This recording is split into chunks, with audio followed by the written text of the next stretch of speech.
E rieccoci nella seconda parte del Bosco dei Sogni. Ciao Enzo, come stai? Sì, ciao a tutti, buonasera. Che State piacere. bene? Spero che tu stia bene, che stiano bene anche tutti quelli che ci stanno ascoltando. Tutto bene, tutto Allora, bene. Ti ringrazio, grazie di cuore e bene, grazie bene, per figurati, essere qui con noi e grazie della tua presenza. E figurati, è un piacere. ok, benissimo. Noi ci siamo già un po', abbiamo già parlato un pochino al telefono. So che tra l'altro è Sì, uscito da pochissimo anche un tuo nuovo libro di cui parleremo anche tra poco. sì, Però sì, è uscito da poco, sì. pochissimo, pochissimo e mi incuriosisce tanto. Però Mhm. per aprire questo nuovo nostro incontro qui al Bosco dei Sogni, vorrei farlo attraverso una lettura, ok? Un Mhm, mhm. brano che apre un tuo libro che mi è piaciuto tantissimo. E questo brano dice questo: Ho passato i 50 anni, ma non sono ancora un elder, un anziano, come gli indiani d'America chiamano chi viene guardato come un referente a cui chiedere per sapere, a cui rivolgersi per agganciarsi al tempo che non è più. Quel tempo che le giovani generazioni, oggi più che mai, considerano lontano, per sempre andato. Sono invece un runner, una persona che corre tra due culture, due mondi diversi e che deve parlarne.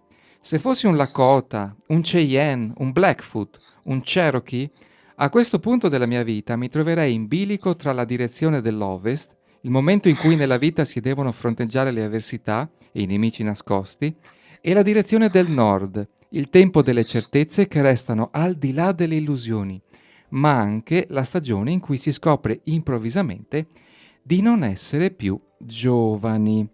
Il tempo delle certezze che restano al di là delle illusioni, Enzo. Beh, io ho passato da un po' i 50, quindi ormai sono un elder.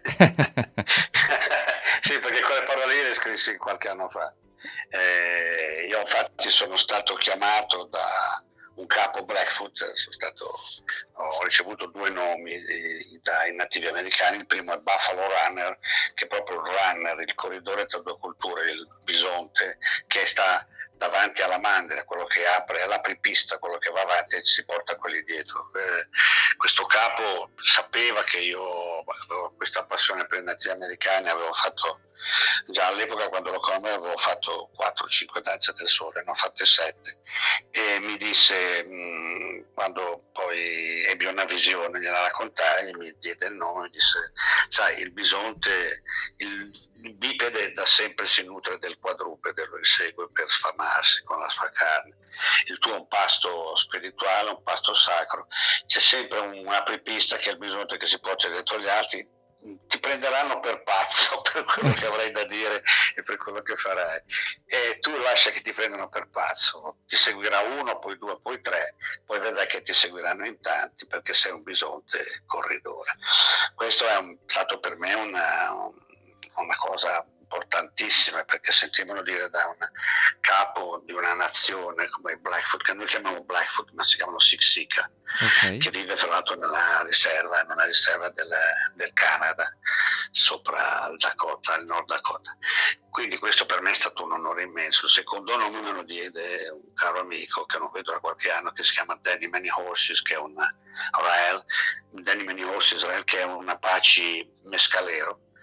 E il mio nome, il secondo nome è molto lungo, in lingua Apache è brevissimo perché si dice Cetuka Sehi, Ok. tradotto in italiano sarebbe uomo il cui spirito vive al di sopra delle nuvole, cioè il cui spirito arriva al di sopra delle nuvole, che è un nome molto complesso, molto spirituale, anche questo che mi piace tantissimo. Sai, i Certo, nomi sono azioni per tutti, e per i nativi americani in particolar modo. hanno un grande E quindi niente, significato. Certo, hanno un grande potere i nomi, hanno un hanno un grande grande potere, potere. oltretutto l'orgoglio degli indiani era quello di poter avere il nome del tuo capostipite, quindi insomma essere figlio di nuvola rossa o cavallo pazzo o toro seduto voleva dire dover portare con orgoglio il tuo nome patrilineare, insomma della tua famiglia, perché dovevi chiaramente dimostrare di essere all'altezza di poterlo portare, quindi essere onorato e avere l'onore di onorarlo. Sai che mi è piaciuto tantissimo, seguendo un po' anche qualcuna delle tue interviste, un po' il tuo percorso che per certi versi appunto ci unisce questa ricerca di sé, questo essere anche un po' runner. Mm. Mi è piaciuto molto questa presentazione che hai avuto quando ti è stato chiesto anche, allora tu di cosa ti occupi nella vita, che cosa fai? E tu hai detto, beh, io sono un attore, faccio il cabarettista, faccio il comico. E ti è stato detto, ma allora sei un dottore? No, non mi sono spiegato, io sono Sì, un mi disse comico. così, Eh mi sì, disse tu così. gli hai detto, no, no, Allora sei un no, medico, curi la gente come me, io sono un è erborista, sono un bellissimo, erborista, abbracciamoci. Gli dissi, ma guarda che io faccio ridere, almeno spero di fare ridere. E lui mi disse, e beh, quando uno ride si dimentica di star male, quindi tu lo curi a modo tuo, io lo curo a modo mio. È per questo che mi è stato dato anche il nome uomo il cui spirito si solleva al di sopra del nulla, perché mi dicevano, sei una persona seria che commuove e fai delle cose serie, però mi fai anche ridere. E quindi stai a cavallo di questi due ruoli. Ed è in effetti il secondo nome che ho ricevuto, ma è la prosecuzione del primo, perché il bisonte che corre si porta dietro gli altri, però è diviso tra l'andare come punta e essere anche parte di un insieme, no? E lo stesso è un uomo il cui spirito si solleva di sopra le nuvole, cioè vivi sempre tra due ruoli, ma ognuno di noi vive sempre tra due ruoli, se vogliamo.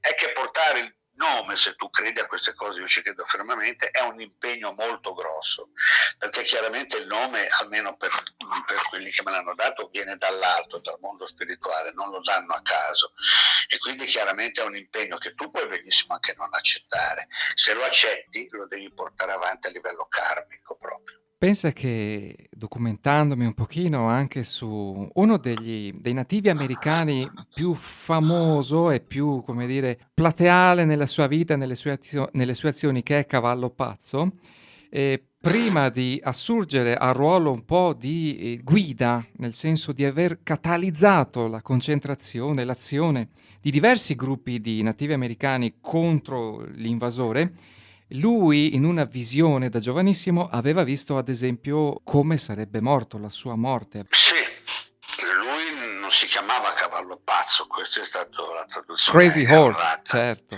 Si chiamava Cavallo che si impenna, Tashunko Oh, Witko. molto meglio. Lui aveva avuto la visione appunto di essere sopra un cavallo che si impennava e aveva visto un sassolino che si avesse portato addosso e lui se lo legava sempre a un orecchio, lo avrebbe preservato dalla morte. Infatti non è un caso che in Balla coi lupi Dunbar cavalca a braccia spalancate non temendo la morte. Pare che Cavallo Pazzo facesse la stessa cosa, gli sparavano tutti, non l'hanno mai neanche colpito di striscio, i bianchi erano terrorizzati quando lo vedevano caricare e dicevano questo qui è immortale. Però nella sua visione finiva per essere disarcionato dai suoi stessi fratelli e ucciso, non da loro, perché poi fu un soldato che si chiamava William Gentle che a Fort Robinson gli diede un colpo di baionetta nel rene e morì durante la notte per la grave ferita e dissanguato. E le ultime parole che disse al padre furono: di al popolo che non posso più essere al suo servizio, non posso più aiutarlo. Grandissime parole, un grandissimo guerriero, pare che non esista e spero che sia così in nessuna fotografia, che se ne hanno accampate un paio, ma pare che non sia così, perché ovviamente la fotografia ti ruba l'anima, quindi non voleva essere fotografato e aveva tutte le ragioni. Non partecipò neanche mai a nessuna assemblea dove c'erano uomini bianchi che proponevano immancabilmente di vendere la terra per il denaro.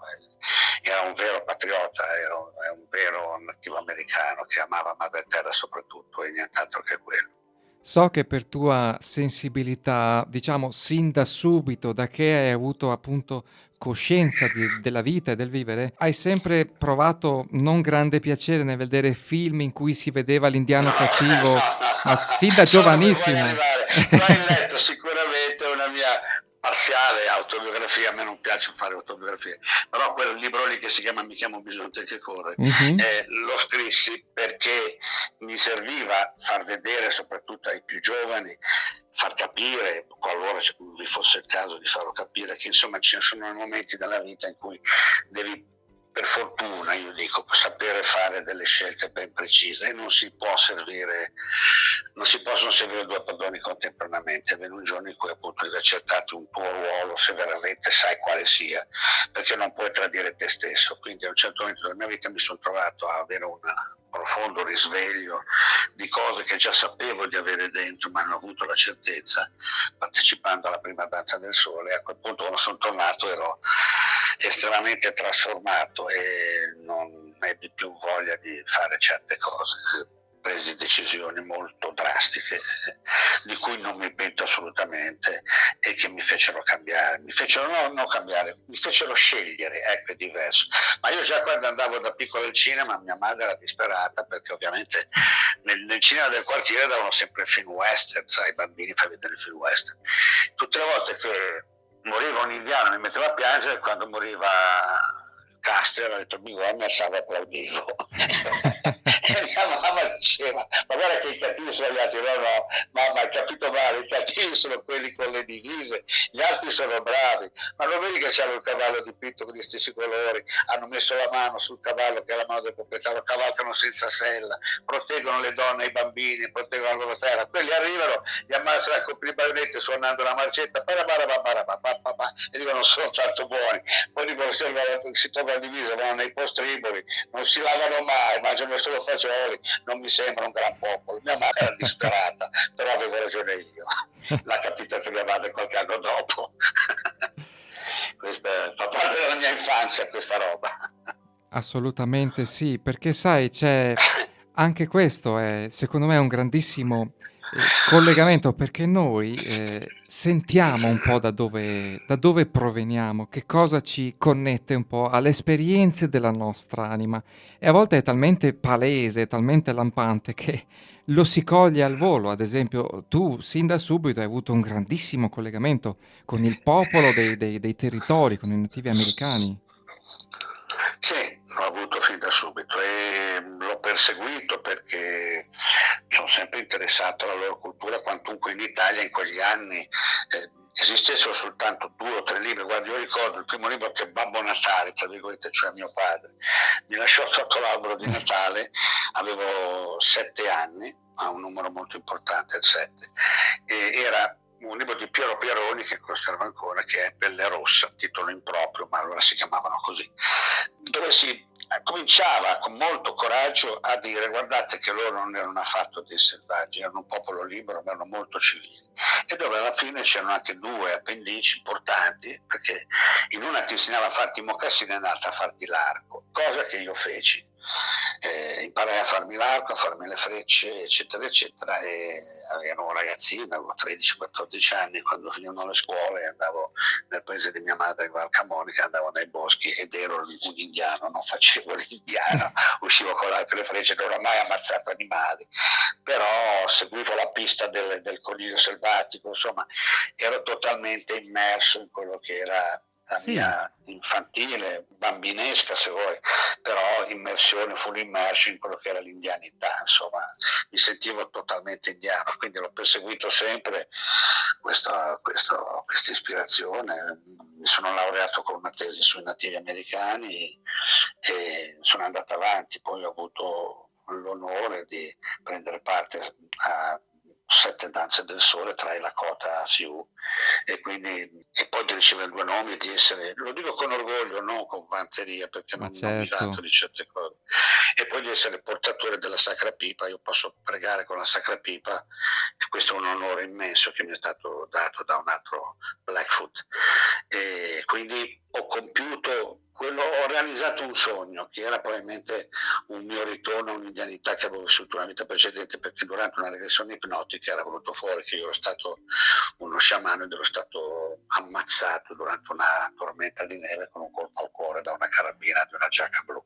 Guarda, siamo talmente in sintonia, diciamo, talmente connessi che hai preceduto la mia domanda, perché volevo dirti che ho fatto la stessa domanda a Drupi, perché è evidente il suo collegamento anche con i nativi americani, che lui ha frequentato e che lui ama tantissimo, e gli ho chiesto, ma Ma non è che in un'altra vita hai avuto modo? E lui fa, non lo so, ma lo spero tantissimo perché li adoro. Quindi tu l'hai già fatto il guarda, passaggio. io ti dico anche una cosa, è che mi era venuto all'altezza del cuore da qualche anno, mi è venuto fuori una pallina di grasso, non so, che si ingrossava ed è diventata, quando fece la regressione ormai ho detto la toglierò, perché esteticamente mi dava fastidio, non perché mi desse fastidio.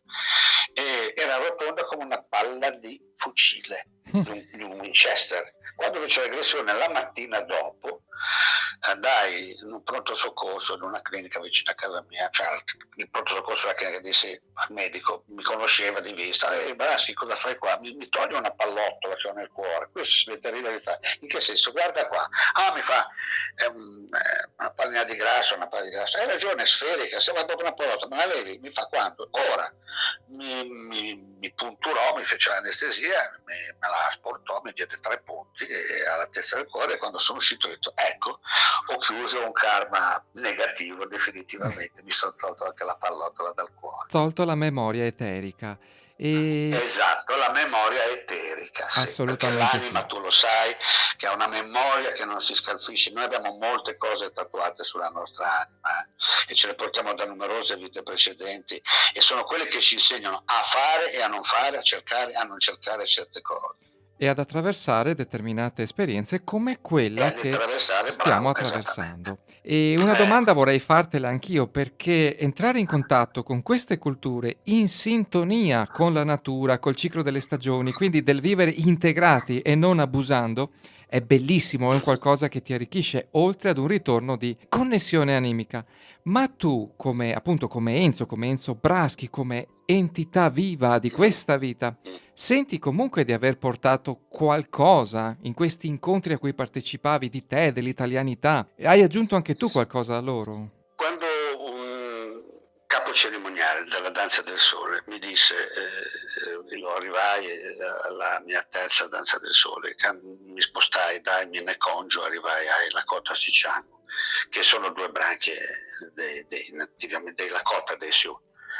Due branche, cioè sono i Dakota, sono i Sichangu, gli Papa, i Minecongio, sono 7 differenti branche, però sono in realtà un solo gruppo etnico.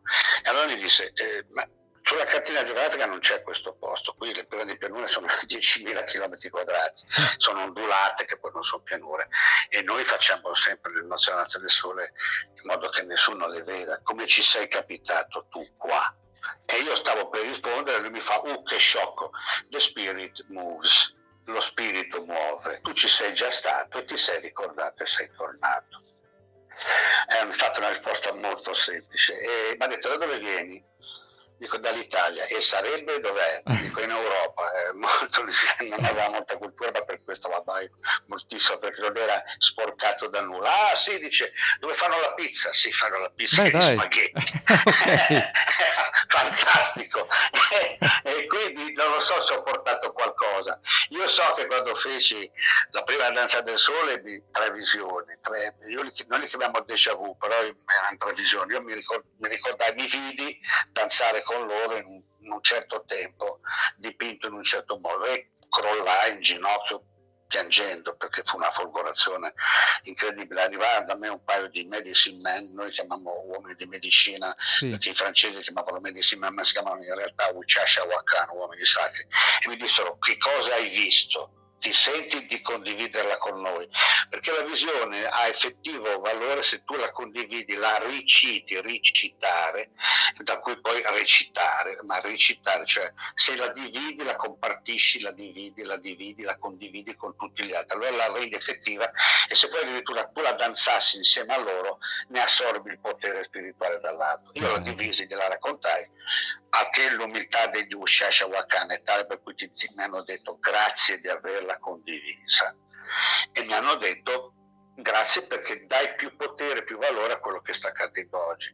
Un grande nativo americano, un grande leader spirituale mi disse, guarda, il mondo si regge ancora nel suo equilibrio, nel suo asse che lo tiene in piedi, per le Danze del Sole, perché voi avete squilibrato tutto, Noi con le nostre Danze del Sole è una dinamo che ricicla e rigenera, riconverte energie negative in energie positive. Stiamo in piedi soltanto alla spiritualità che ci mettono i popoli nativi di questi 5 continenti, perché voi avete distrutto tutto assolutamente, io lo condivido. E ci stiamo arrivando, infatti facciamo una piccola pausa musicale perché dopo, Enzo, volevo, a parte continuare a leggerti tantissimi messaggi che stanno arrivando, parlare di un altro tuo libro che mi ha colpito tanto, che mi è risuonato tanto, ma ne parliamo tra poco con il nostro Enzo Braschi, quindi a tra pochissimo. E sfumiamo questa bellissima pausa musicale, torniamo in diretta con Enzo Braschi. Vi ringrazio perché ci state scrivendo in tantissimi, c'è anche chi, caro Enzo, ci consiglia, ci chiede un consiglio su un libro su Cavallo Pazzo. Beh, c'è l'autobiografia di Mary Sandoz che è fondamentale e si chiama proprio Cavallo Pazzo, mi sembra che si chiami Lo strano uomo degli Oglala, è un libro che lessi tanti anni fa, ce l'ho ancora, aspetta che... Allora, Mary Sandoz, Cavallo Pazzo, Ok. Cavallo Pazzo, Mary Sandoz. Sì, adesso lo trovo ancora, un Lusconi editore, sarà fuori catalogo dal 2000 a.C., però magari trova qualche copia, ed è un libro fondamentale, è una guida fondamentale. Io fra l'altro ho conosciuto gente che appunto erano pronipoti di indiani che hanno combattuto contro le giacche blu e mi dicevano era un Oglala perché dice fu adottato in un certo senso dagli Oglala, però era un Sichangu o cosce bruciate ed è nato lì, mi ha fatto vedere il luogo, mentre lui è nato in quel posto lì, dove adesso non c'è niente, però c'è la sua tenda era lì, eccetera, eccetera. E tra l'altro è segreto il nome del posto in cui è sepolto, non è mai stato rivelato e non lo riveleranno mai a nessuno e fanno benissimo. E quindi è importantissima, è basilare la figura di Cavallo Pazzo, perché Cavallo Pazzo è stato il più grande capo di guerra. E vorrei dire anche una cosa che è importante, questa è bella. Quando si eleggevano i capi, era il consiglio degli anziani chiaramente che eleggeva il capo. Sì. Il capo veniva eletto in base a certe sue prerogative e certi suoi valori. Quando ci fu da organizzare l'offensiva che poi sfociò nel Little Big Horn, furono proposti diversi nomi e gli uomini dissero alla fine Cavallo Pazzo, perché era un valoroso che anteponeva sempre l'amore al suo popolo, per il suo popolo alla propria vita. Però questo è bello, perché noi siamo bianchi, abbiamo per fortuna avuto le suffragette che hanno ribaltato il ruolo della donna, mentre già tra gli egizi o tra i cretesi la donna aveva un'importanza che era fondamentalmente identica a quella dell'uomo. Nefertari e Nefertiti, senza di loro Ramsette II e Akhenaton non ci sarebbero stati, certo. Diciamoci la verità. Però quando elessero, pensarono a Cavallo Pazzo, andarono dalle anziane e dissero noi avevamo pensato a lui, ma dite voi chi volete. Loro dissero ci sta bene Cavallo Pazzo, perché è misericordioso con i vecchi, con i poveri, aiuta i bambini, si antepone sempre il bene del popolo al suo bene personale. Cavallo Pazzo è l'uomo giusto per fare questa guerra e perché è un grande uomo di pace. Toro Seduto era riconosciuto il grande capo degli Papa, ma perché era prima di tutto un uomo di pace. La guerra era l'ultima ratio che si doveva fare ed era sempre deprecata dagli anziani che intervenivano con le pipe sacre quando vedevano i giovani accalorarsi, però purtroppo andava fatta in certi momenti. Ma prima di tutto erano le donne che davano la parola definitiva e questa te la dice molto lunga sul valore che aveva la donna nella cultura dei nativi americani. A mia volta consiglio un libro che si intitola Cavallo Pazzo e Custer, dove viene mostrata appunto la realtà di entrambi, cioè viene fatto un paragone tra il percorso di uno e il percorso dell'altro e il loro punto di incontro che è stato Little Big Horn, ma dove si vede la differenza e soprattutto cosa ha significato realmente l'essere condottiero da parte di Cavallo Pazzo, come sta dicendo il nostro Enzo, appunto la sua umanità, la sua umiltà, il suo voler cercare a tutti i costi di salvare il suo popolo. Quindi anche questo è interessantissimo perché... Allora, guardate, per chi vuole andare in America, io consiglio un pellegrinaggio. Sì. Io sono andato 3 volte, piango sempre, vabbè, quello è un problema mio, mi commuovo. Non c'è niente da fare, è la mia umanità o forse la mia, non lo so, la mia natura, non lo so. Andate nelle Colline Nere che è il santuario, il vero luogo sacro, perché sta al centro degli Stati Uniti ed è veramente la proiezione in basso di quello che sta in alto. Tutti i picchi delle Colline Nere sono una proiezione di stelle che stanno sopra, veramente in reciproca collocazione, in speculare collocazione. Per esempio l'Arney Peak è ci sono le Pleiadi là sopra. Sì, Le prime danze del sole si facevano tutte ai piedi di Matotipilapa, che era la tenda dell'orso, che noi ovviamente per ottemperare alla stima per i nativi americani abbiamo chiamato la Torre del Diavolo, ti pareva? Certo, fa parte della cultura dei nativi americani, che è la montagna Tronca dove è stato girato Incontri avvicinati del terzo tipo, che non è casuale ma causale. Perché? Perché col solstizio estivo le Pleiadi si trovavano sulla cuspide proprio sopra specularmente a Matotipilapa, a Davis Tower. E siccome dicevano in Lakota, Tesanwin, donna bisonte bianco, è venuta dalle Pleiadi per darci la sacra pipa, noi siamo collegati alle Pleiadi e quindi la facciamo qui. Quello che è in alto e in basso, dice il Trismegisto, no? Mi pare che lo certo, sappiamo tutti, certo. così in alto come in basso. E questa si chiama ierofania, cioè quando tu fai sulla Terra, quindi con la danza del sole, in senso orario, perché le stelle vicino si muovono in senso anti-orario sull'eclittica, fai quello che vedi sopra, qua sotto trasferisci i poteri superiori ai poteri inferiori. Tutto quello che capita qua va alle stelle, quello che capita alle stelle viene qua. Ed è fantastico. Questo è spiritualità pura. E quindi non mi si dica che i nativi erano dei selvaggi, per favore. Non hanno rubato la terra a nessuno, non hanno mai stuprato le donne e i bambini, noi lo facevamo. Quindi ti dico, Cavallo Pazzo fu veramente l'uomo che allora poteva fare queste cose. E se voi andate in Sud Dakota, come dicevo, nelle Black Hills, c'è sulla montagna del Tuono nel 1948 la famiglia per primo fu Korczak Ziolkowski, uno scultore, e va avanti la famiglia. Quando finì la battaglia di Little Bighorn, questo giovane scultore vinse un premio di scultura, polacco di origine, e i nativi americani, quelli che erano sopravvissuti, che avevano combattuto comunque a Little Bighorn, lo invitarono per dirgli, guardiamo che facessi la statua di Cavallo Pazzo. Ok. Lui va da loro e vede questi vecchietti, avranno 90 anni, e dice: ci avete una fotografia? No. E come faccio? Ci sono disegni, ti diciamo come era fatto. E lui fa un identikit e alla fine i vecchi dicono: sì, era così, bravo, l'hai fatto bene. Dove devo scolpirlo? Prendi quella montagna là e falla là. Allora, se voi andate là, la montagna è lunga 195 metri e ha 175 alta 195, mi pare, o viceversa.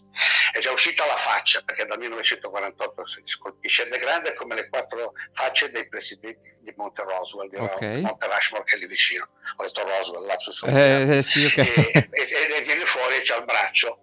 Quindi ai piedi di Ok. questa immensa statua che prende tutta una montagna che si chiama la montagna del Tuono, dove questo fantastico folle scultore inizia a scolpire questa immensa statua.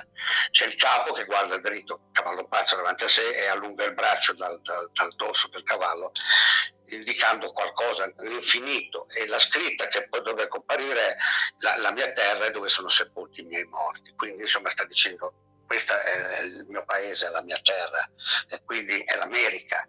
E sarà una statua che se mai verrà completata, non lo so, si parla del 2050, perché è immensa. Però vi dico, è già mistico andarci, perché l'atmosfera che si respira in mezzo alle colline nere, che sono il posto, il luogo più spirituale dei nativi americani, soprattutto dei nativi americani delle grandi pianure, e trovarsi davanti di colpo è un impatto fortissimo, incredibile. C'è un silenzio pazzesco, meraviglioso. Sei immerso nella sacralità e hai la statua di un uomo che veramente ha dato la sua vita per la passione di proteggere Madre Terra e di amare il suo popolo, e continuerà a trasmettere questo amore per la sua terra e il suo popolo. Quindi è veramente un'immersione totale nell'indianità. Certo, è diventato un parco nazionale ed è protetto molto bene, per l'amor di Dio, ed è anche un posto dove trovi dei resort dove ci vanno a fare le vacanze, però trovi anche mandrie di bisonti che vagano libere, ed è una cosa bellissima. Io ho avuto un incontro con i bisonti che è stata una delle esperienze più sconvolgenti della Da mia vita. brividi. Se vuoi te la racconto, la faccio breve, è un'esperienza Ok. sconvolgente. Dai. Posso raccontare? Sì, sì, sì. Allora, io finisco una danza del sole nel 99 e vado in pellegrinaggio a Bear Butte. Bear Butte è una montagna che è un orso sdraiato, è una montagna bassa, 600 metri di altezza, dove andavano Cavallo Pazzo, Toro Seduto, Nuvola Rossa a digiunare 4 giorni per avere 4 giorni e 4 notti per avere una visione, perché il grande spirito gli mandasse una visione che determinasse quindi il loro karma, la loro vita. E sono andato in pellegrinaggio questa montagna fino in cima. La cosa più straordinaria è che a ogni ramo di ogni albero sono legati fagottini di preghiera, sono chiamati bundles, prayer bundles, sono quadratini di stoffa rossa con dentro prese di chimiche e tabacco, cioè sabbia selvatica sacra, consacrata, e sono le preghiere che tu mandi al grande spirito. Sì. La cosa veramente commovente è che c'è sempre il vento lì, e quando soffiano raffiche più forti i sacchetti si muovono tutti insieme in modo tale che sembra di sentir parlare, sembra di sentirle queste preghiere, ed è veramente una cosa che ti pone in uno stato di grande introspezione, grande condivisione e coesione con tutto quello che ci circonda. Dalla cima della montagna sono andato con un mio amico, Gregory Lapointe, con il flauto, e abbiamo suonato a madreterra. È stata una cosa straordinaria, molto commovente. Vedi laghi di sotto, vedi foreste, è bellissimo. Sull'altro versante io scendo dalla montagna e stavo scrivendo un libro, mi mancavano delle fotografie di bisonti fatte oggi, non quelle storiche, volevo farle adesso, però non è facile, insomma, devi andare in certi luoghi per trovare i bisonti. Sul versante, il versante occidentale della montagna, c'erano in cima alla montagna, quindi a 600 metri da me, non c'era vegetazione in questo lato, c'era un immenso prato, c'era una mandia di 15 bisonti. Io ero di sotto con la mia macchina fotografica e dico, avevo un bello obiettivo, un bello zoom, non riesco a fare una fotografia al bisonte. Ora, il vento veniva da sopra a sotto. Certo momento io comincio a fotografare e il vento gira e va da sotto a sopra. Io non me ne ero accorto, una femmina aveva avuto un piccolo loro, quindi per la protezione che ha ogni madre verso il suo piccolo mi ha caricato, mi ha annusato, è partita da in cima e è venuta giù a 60 km Caspita, so. c'era il terreno che vibrava. 500 kg che sì. in discesa a non so che velocità, e io vi giuro che ho detto, vabbè, muoio qua, vuol dire che la mia sorte era questa, va bene, ma mi veniva anche da ridere della drammaticità, perché rivedi veramente tante cose della tua vita in pochi attimi. Io ho detto, domani esce sui giornali che un imbecille è morto, caricato da un bisonte, che è l'animale sacro per i nativi americani di cui ha scritto libri. Dico, guarda che paradosso, mi veniva anche da ridere. Questa mi carica, io rimango immobile perché dico, il bisonte è molto miope, mi hanno usato ma miope, c'era il filo spinato, ma dico, travolge il filo spinato e travolge anche me, mi fa volare a 50 metri di distanza. Però se sto fermo magari si ferma anche lei, non lo so, vediamo che succede. Arriva a decina di metri da me, comincia a frenare e arriva a 2-3 metri da me, mi schizza tutta la terra in faccia, l'erba, la terra, perché le zampe anteriori per frenarsi le spinge dal suolo, e fa un muggito che era 10 mucche insieme, cioè il bisonte quando fa il muggito ti fa paura, guarda, era una cosa bestiale, enorme, gigantesca in mano, si gira e va via e riprende la salita, e io ho detto, bene, è andata bene, faccio ancora 2 foto e me ne vado, e come un cretino sto ancora lì, e questa qui da sopra mi ricarica. Allora ho detto, allora sono scemo e me lo merito. Questa viene giù, la stessa scena, quando arriva a 2 metri, 3 metri da me si ferma, io a quel punto non fotografo più, giro i tacchi e mi allontano, arriva la statale che era giù a 100 metri, la strada della secondaria del parco, e c'era una macchina della polizia del parco, beige, con una donna, un agente sull'1,80, corpulenta, ma non grassa, bella donna, donnona, insomma, in divisa, Ray-Ban a specchio, che mi guarda, e io mi sono sentito talmente in colpa che ho detto, questa mi arresta per stupidità, per scemi in luogo pubblico. Questa mi guarda e mi fa, you're not normal, lei non è normale. Sì. Io dico, perché? Perché io ho visto tutto, la prima volta ci sta, la seconda dice, però è da scemi, lei non è normale. E io dico, guardi, non ho giustificazioni, lei ha ragione. E ho detto, un po' per rompere la tensione, perché non sapevo se mi arrestasse o no. Ho detto, guardi, però c'è un fatto, io sono un appassionato ricercatore, innamorato della cultura dei nativi, ho ricevuto proprio, prima di venire alla Danza del Sole, il mio nome indiano, che è bisonte che corre, questa mi avrà riconosciuto, ha detto un parente, non mi ha fatto niente. E questa donna mi guarda e mi fa, questo può essere vero. Allora le dissi, lei lei non è normale. E lei mi fa: no, non siamo normali tutte e due. E dico: ma me la spieghi perché? Perché dice: io faccio lavoro qui da 15 anni con altri agenti del parco, e guardi che di notte noi vediamo i fantasmi dei cavalli con gli denti sopra che vanno a galoppo in giro, li sentiamo urlare, li vediamo danzare. Dice: non sono pazza, mi creda. Ma io le credo, è solo che se io lo racconto pubblicamente, lei anche ci prendono per pazzi. Non ha importanza, io dico quello che vedo. Vediamo delle cose noi qua che lei non si immagina neanche. E dico: benissimo, perfetto così. E me ne sono andato via molto contento, perché sono stato risparmiato dal bisonte femmina, perché mi ha riconosciuto come parente. Però vedi, con questa occasione, con questo fatto che è accaduto della doppia foto, hai potuto entrare in contatto con questa gente con cui avete condiviso altre cose, quindi c'è stato un doppio riconoscersi, non solo la familiarità col bisonte, ma anche con questa altra anima. Comunque è stata una cosa magica, per me magica, Senti, straordinaria. siamo vicinissimi appunto alla chiusura di puntata e volevo solo aprire un attimo questo argomento con te, anche se i messaggi che continuano ad arrivarmi sono veramente, veramente tanti. E cioè questo libro che hai scritto tu, che si intitola L'ultima donna, in cui, tra le altre cose, parli dei sistemi, del sistema capitalistico che trova la sua fine entro il 2030. Ora, noi stiamo attraversando quello che stiamo attraversando ed è sotto gli occhi quantomeno di molti. In chiusura, collegandoci anche a questo libro che consiglio veramente di leggere perché dà tantissimi spunti anche sul transumanesimo e sul fatto che l'uomo solo alla fine si trova una compagna robot, ok? Allora, però diciamo, perdona se ti interrompo.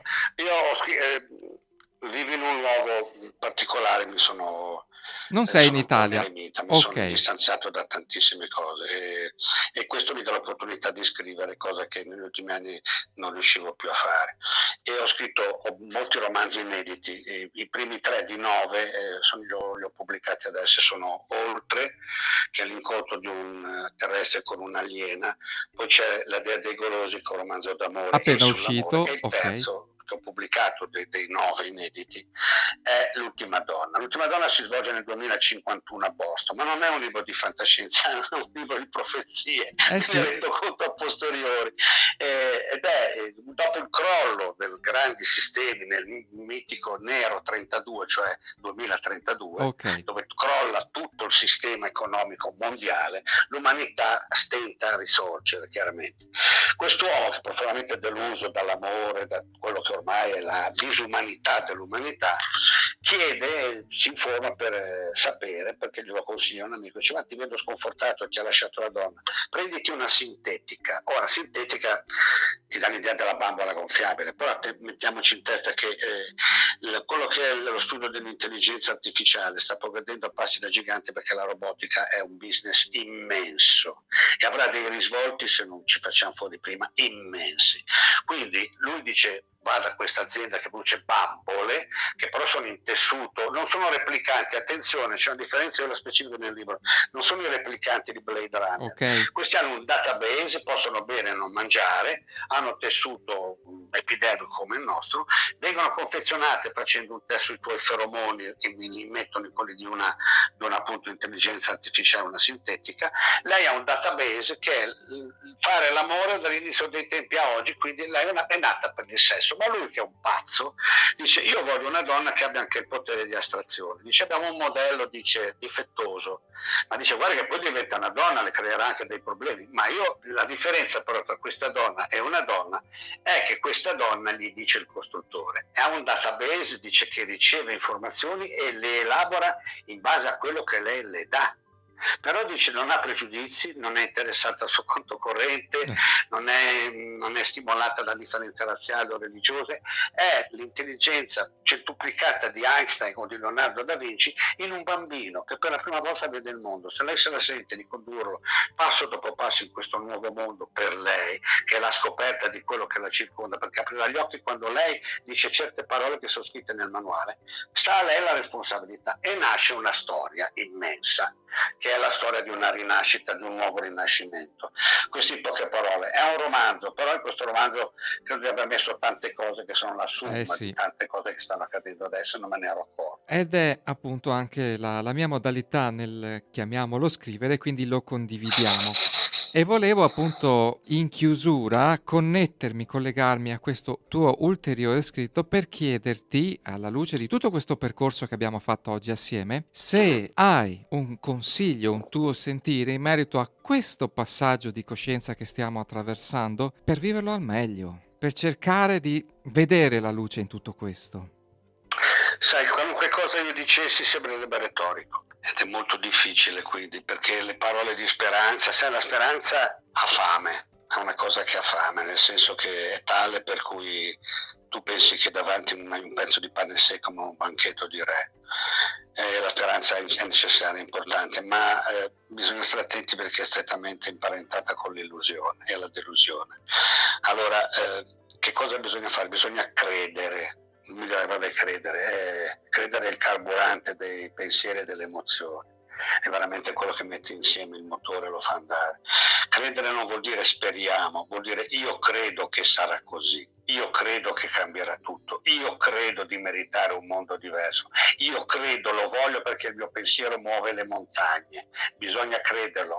È quello che Gesù, se vogliamo dire uno dei tanti maestri che sono vissuti su questo pianeta, ha detto: tu credi che io ti guarirò, allora io ti guarisco, perché è con la fede che si spostano le montagne, non è apologia di religione la mia, è veramente la fede. Però attenzione, non ti viene regalato niente, fede vuol dire anche veramente mettersi come cavallo pazzo di fronte con la lancia allo scudo e dire: sono disposto a farmi anche calpestare ma io non cedo, qualunque sia la vostra fede, qualunque sia quello che voi speriate.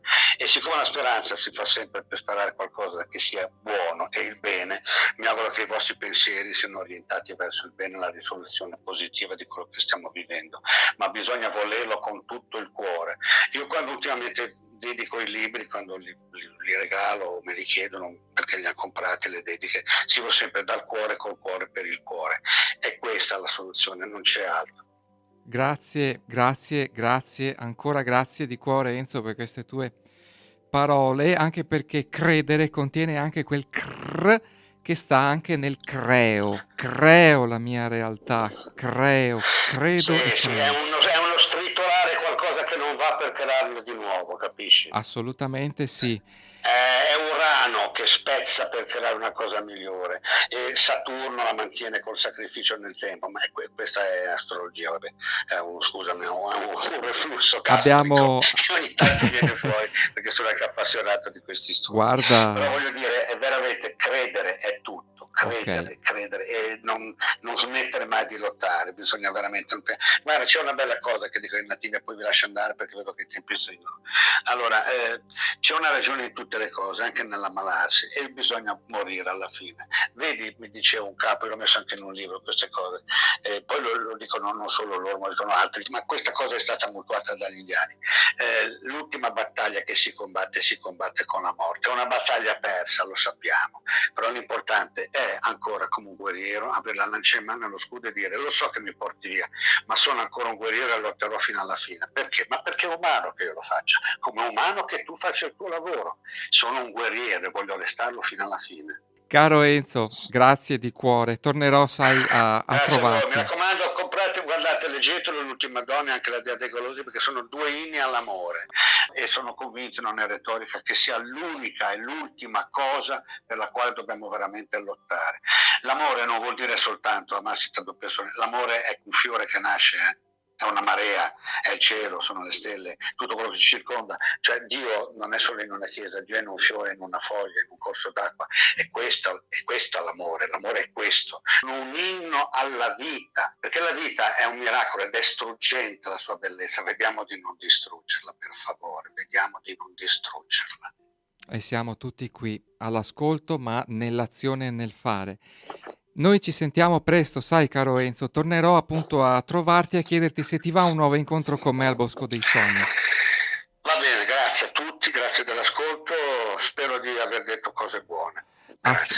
Altro che, anche io vi saluto cari ascoltatori, riporterò Enzo tutti i vostri messaggi. Ciao anche da Max Ungaro al Bosco dei Sogni. Tutti. Alla prossima. Ciao.